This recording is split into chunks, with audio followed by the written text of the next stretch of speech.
मगहिया भाई बहन के भूलेटन काका के राम राम अथिन मगहिया खबर में सुनथिन देश दुनिया के खबर।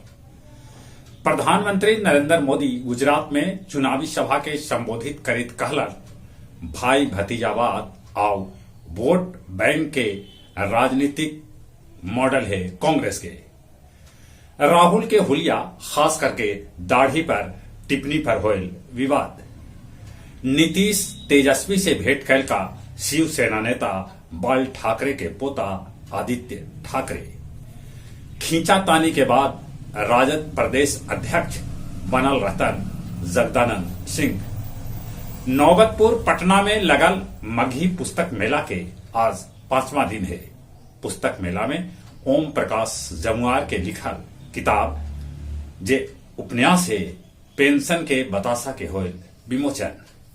ई बेर बजट में ग्रामीण क्षेत्र रेल बढ़ावल जा सका है 50% आवंटन। केंद्रीय उड्डयन मंत्री ज्योतिराय सिंधिया कहलका है कि 120 को नया हवाई मार्ग पर सेवा सस्ता करल जाए। औरंगाबाद के गो प्रखंड के दरधा गांव में भूमि विवाद में पुलिस बल पर गांव वालन कैलन हमला, जकरा में 11 गो पुलिस के जवान हो गलन घायल। वैशाली के गौड़िया चौक पर खाली टैंकर में बिल्डिंग करते घड़ी होयल धमाका, जकरा में 3 आदमी के हो गए मौत। नेपाल में 7वां बेर शेर बहादुर देवबा डडेल धूरा से जीत दर्ज कैलन। नेपाली कांग्रेस 11 सीट जीत के सबला अगाड़ी चल रहा है।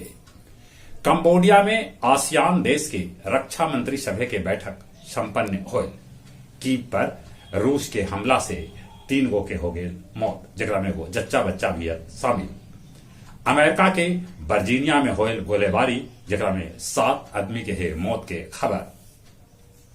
गुरुआ प्रखंड के मिर्चक गांव में करंट लगे से एगो महिला बुरी तरह झुलस गया। अभय कुशवाहा के बनावल गए जदयू गया जिला अध्यक्ष।